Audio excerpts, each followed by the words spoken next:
Bayangkan sebuah tempat di mana kabut menggantung di atas danau yang tenang. Cahaya matahari menyelinap di antara pepohonan pinus. Dan udara terasa begitu murni, seakan belum pernah disentuh oleh polusi. Inilah Finlandia, negeri Nordik di ujung utara Eropa yang tenang namun tangguh. Negeri yang kecil secara populasi, hanya sekitar 5,5 juta jiwa, tapi besar dalam arti kehidupan. Disinilah dunia belajar bahwa kesejahteraan tak selalu soal kekayaan. Di tengah keheningan itu, berdirilah Helsinki, ibu kota yang tenang, tapi penuh dengan warna. Kota ini adalah wajah modern Finlandia, perpaduan arsitektur klasik dan desain minimalis masa kini. Dari pelabuhan yang sibuk hingga kafe-kafe yang menghadap ke laut. Tapi bukan pemandangan indah atau teknologi yang membuat Finlandia begitu menarik perhatian dunia. Tapi sebuah kata yang menggambarkan ini adalah negara yang istimewa, yaitu bahagia. Finlandia adalah negara paling bahagia di dunia dalam 6 tahun terakhir, menurut PBB. Tapi, apa rahasia kebahagiaan mereka? Apakah ada sesuatu dalam udara dingin utara yang mengandung kedamaian? Kali ini kita akan menyelami kisah dari Finlandia. Dari danau-danau yang tak berujung, filosofi hidup yang disebut sisu, pendidikan tanpa tekanan, hingga sinergitas dengan alam. Negeri 1000 danau. Jika dilihat dari atas, Finlandia tampak seperti mozaik biru dan hijau yang luas, di mana danau-danau membentang di antara hutan lebat dan pegunungan yang landai. Julukan Land of Thousand Lakes terdengar seperti puisi, tapi realitanya jauh lebih besar dari itu. Di Finlandia, terdapat lebih dari 150.000 danau. Dan danau terluasnya bernama Danau Saimaa, yang juga menjadi danau terbesar keempat di Eropa. Luasnya mencapai 4.400 km persegi, dipenuhi teluk, selat, dan ribuan pulau kecil. Selain danau, negara ini juga memiliki lebih dari 179.000 pulau, menjadikannya negara dengan pulau terbanyak di dunia. Banyak di antaranya tersebar di pesisir barat dan selatan, membentuk kepulauan, seperti Kepulauan Aran, yang memiliki status otonomi khusus dan budaya yang sangat Swedia, meski berada di wilayah Finlandia. Sekitar 73% dari seluruh wilayah Finlandia tertutupi hutan, menjadikannya salah satu negara yang paling berhutan di Eropa. Hutan-hutan ini didominasi oleh pinus, cemara, serta menjadi rumah bagi berbagai satwa liar seperti rusa kutub, serigala abu-abu, dan beruang coklat. Satu hal yang membuat geografi Finlandia sungguh unik adalah fenomena matahari tengah malam.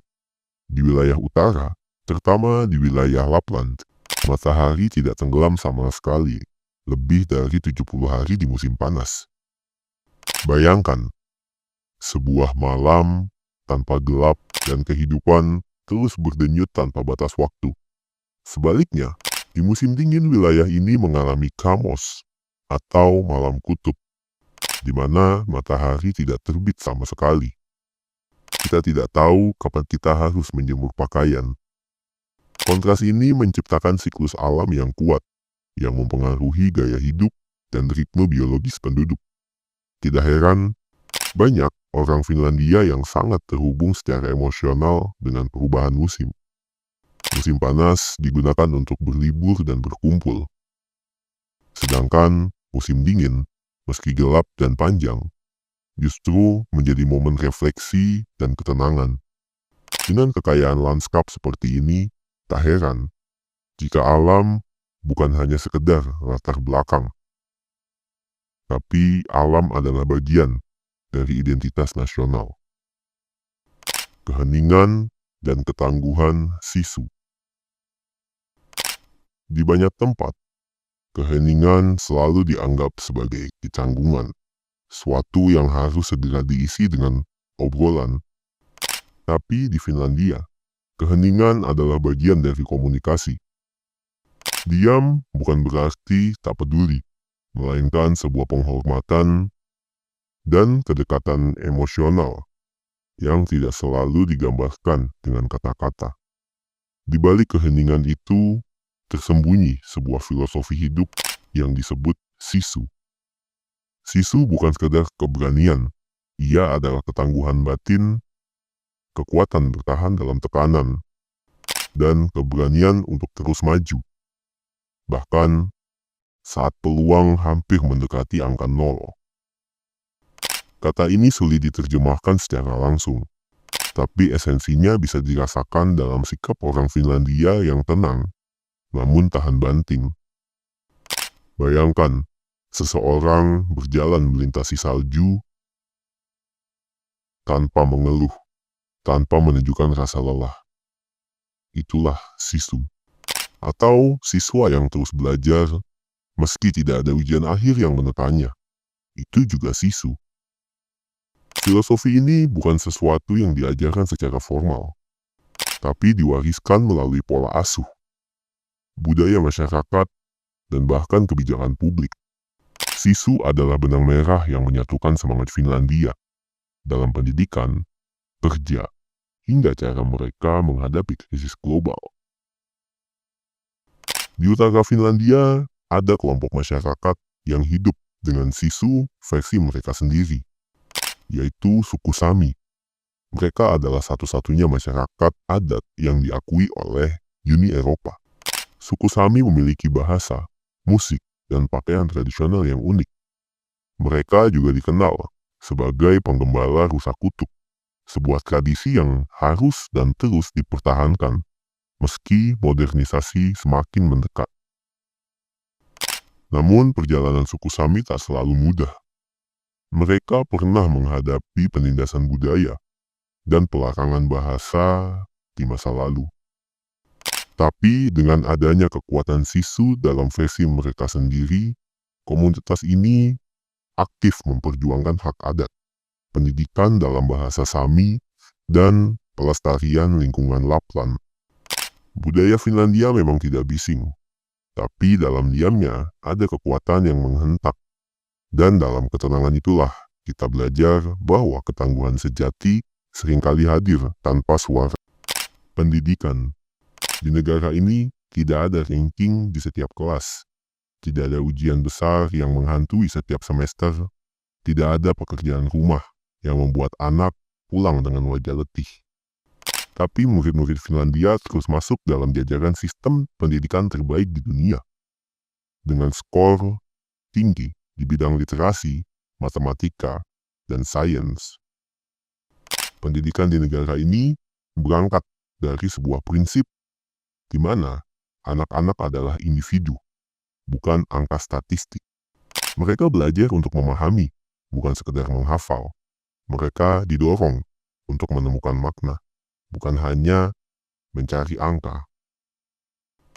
Anak-anak di negara ini memulai pendidikan dengan sangat ringan. Sebelum usia 7 tahun, mereka hanya menjalani pendidikan prasekolah. Mungkin kalau di negara kita seperti taman kanak-kanak, di mana pendidikan ini berbasis pada permainan dan eksplorasi. Pada usia 7 tahun, barulah mereka masuk ke sekolah dasar yang berlangsung selama 9 tahun. Setelah itu, mereka dikasih 2 pilihan, mau masuk pendidikan yang fokus terhadap akademik untuk menuju universitas, atau pendidikan kejuruan yang fokus pada keterampilan kerja. Kedua pilihan ini sama-sama dihargai. Tidak ada dikotomi pintar, tidak pintar, seperti yang sering kita lihat pada sistem pendidikan di negara lain. Yang mengagumkan, pendidikan di negara ini benar-benar gratis. Bukan hanya uang sekolah, tapi buku pelajaran, perlengkapan belajar, hingga makanan di kantin sekolah. Bahkan hingga jenjang universitas negeri, biaya kuliah tetap gratis bagi warga Finlandia dan warga Uni Eropa, di mana Pembiayaan ini berasal dari pajak negara yang digunakan secara efisien dan transparan. Guru di negara ini adalah inti dari keberhasilan sistem. Untuk menjadi guru di Finlandia, seseorang harus menyelesaikan pendidikan magister, dan hanya sekitar 10% pelamar terbaik yang diterima di fakultas pendidikan. Mereka diberikan kepercayaan penuh untuk merancang metode pengajarannya sendiri, tanpa kurikulum yang membelenggu secara kaku dan baku. Di negara ini, guru memiliki status yang setara dengan dokter atau insinyur, dan memiliki kebebasan akademik yang luas, tapi tetap berpegang pada nilai-nilai kesejahteraan anak, keseimbangan teknologi dan digital. Finlandia adalah negeri yang mencintai alam, namun tidak tertinggal dalam hal teknologi. Salah satu contoh yang paling ikonik adalah munculnya Nokia dari negara ini. Didirikan pada tahun 1865, pada tahun 1990-an hingga awal 2000-an, Nokia menjadi produsen ponsel terbesar di dunia. Ponsel-ponselnya menjadi simbol ketangguhan dan bahkan hingga kini masih dikenang sebagai salah satu produk paling legendaris dalam dunia telekomunikasi. Meski kini Nokia tidak mendominasi pasar ponsel, perusahaan ini tetap menjadi pemain utama dalam pengembangan teknologi jaringan 5G dan solusi telekomunikasi global. Tapi Finlandia hanya tak membangun teknologi, mereka membangun masyarakat yang melek teknologi, dari kota besar hingga desa-desa kecil di utara. Di tengah gempuran era digital, Finlandia justru memperkuat akses ke pengetahuan lewat perpustakaan publik, yang berfungsi tidak hanya sebagai tempat membaca, tapi juga pusat komunitas dan literasi digital. Yang paling menonjol adalah adanya Oodi Library di Helsinki, yang dibuka pada tahun 2018. Bangunan ikonik berbentuk gelombang kayu ini berdiri tepat di jantung ibu kota, menghadap ke gedung parlemen. Di dalamnya bukan hanya sekedar perpustakaan biasa. Kalian bisa membaca ribuan buku dan e-book, mengakses studio rekaman, mencetak objek 3D, menjahit pakaian di ruang kreatif, mengedit video atau coding, bahkan meminjam alat rumah tangga. Semua layanan ini gratis, mencerminkan bahwa teknologi harus inklusif dan mendemokratisasi pengetahuan, bukan membuat jarak antara yang mampu dan yang tidak. Tidak hanya di Helsinki, perpustakaan digital juga tersebar di seluruh negeri. Mereka membuka ruang untuk semua kalangan, tidak hanya terbatas untuk orang dewasa, bahkan anak-anak hingga pengungsi bisa mengakses ini. Finlandia juga menanamkan kurikulum literasi digital sejak sekolah dasar. Anak-anak belajar cara menggunakan teknologi dengan cerdas dan etis. Inklusivitas teknologi di negara ini tidak hanya terbatas pada perpustakaan digital, tapi juga mencakup akses internet yang menjadi hak dasar bagi setiap warga negaranya. Tidak hanya untuk mencari informasi, tapi ekosistem teknologi di negara ini juga dibuat untuk mendukung wirausaha muda. Seperti di kota Espoo dan Oulu yang menjadi pusat riset dan pengembangan. Inilah kekuatan dari negara ini. Bukan sekedar menciptakan teknologi, tapi juga menciptakan masyarakat yang cerdas secara digital dan tetap manusiawi dalam menggunakan teknologi. Sauna, alam, dan kebebasan. Jika ada satu kata yang benar-benar mempresentasikan gaya hidup orang Finlandia, itu adalah sauna.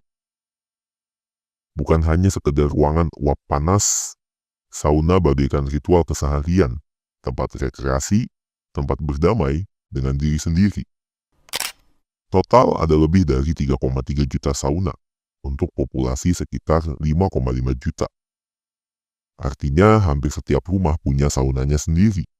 Bahkan kantor, gedung parlemen, hingga supermarket pun menyediakan sauna. Sauna tradisional biasanya berupa ruangan kayu yang dipanaskan oleh batu-batu panas. Setelah menghabiskan waktu di dalamnya, Orang Finlandia sering berlari keluar lalu menyelam ke danau es atau berguling di atas salju. Mungkin bagi sebagian orang ini adalah kegiatan yang ekstrim, tapi bagi mereka ini bisa menyegarkan dan menyucikan tubuh. Selain berhubungan baik dengan sauna, Finlandia juga memiliki hubungan yang sangat dekat dengan alam, bukan sebagai latar belakang kehidupan, tapi sebagai bagian hidup dari jiwa mereka. Mereka memiliki hak untuk berjalan kaki atau bersepeda di hutan dan di ladang, memetik buah beri dan jamur liar, berkemah di alam terbuka. Yang penting, tidak merusak dan menghormati lingkungan. Ini bukan hanya berlaku untuk warga mereka saja, tapi juga wisatawan boleh melakukannya. Hutan, danau, dan taman nasional itu bukan hanya sekedar tempat wisata. Mereka bagaikan ruang spiritual, tempat orang melepas stres, merenung, atau bahkan sekedar duduk diam mendengarkan angin. Kesetaraan dan lingkungan. Banyak negara berbicara soal keadilan dan keberlanjutan, tapi Finlandia memilih untuk membuktikannya. Salah satu pencapaian yang paling menonjol dalam bidang kesetaraan adalah tingginya partisipasi perempuan dalam politik dan pemerintahan. Sekitar 45 hingga 50% anggotanya adalah perempuan di parlemen, angka yang terus stabil sejak beberapa tahun terakhir. Di tahun 1906, Finlandia menjadi negara pertama di dunia yang memberikan hak pilih dan hak mencalonkan diri bagi perempuan dalam pemilu nasional. Bahkan pada tahun 2019, Sanna Marin menjadi Perdana Menteri termuda di dunia saat menjabat dan memimpin koalisi pemerintahan yang sebagian besar diisi oleh perempuan muda. Dalam bidang ekonomi hijau, negara ini adalah salah satu negara yang paling progresif. Negara ini menargetkan netral karbon pada tahun 2035, jauh lebih cepat dari banyak negara lain di dunia. Ini bukan hanya sebatas regulasi, tapi juga inovasi dan kolaborasi antara pemerintah, industri, dan masyarakat. Beberapa langkah nyata yang telah dilakukan seperti peningkatan penggunaan energi terbarukan, transformasi industri kertas dan kayu menjadi industri berkelanjutan dengan daur ulang dan efisiensi ekonomi yang tinggi. Tak hanya pemerintah, warga Finlandia juga memiliki kesadaran yang tinggi akan lingkungan, mulai dari pemilihan sampah di rumah, mengurangi penggunaan kendaraan pribadi, hingga memilih produk lokal yang minim jejak karbon. Tapi dari semua itu, apa yang bisa kita pelajari dari Finlandia? Kebahagiaan bukan soal siapa tercepat, terkaya, atau terdengar yang paling lantang, tapi soal hidup tenang, penuh makna, dekat dengan alam dan manusia lain. Keheningan bisa menjadi kekuatan. Dan dalam dunia yang sibuk dan bising, kadang kita butuh sedikit Finlandia dalam hidup kita.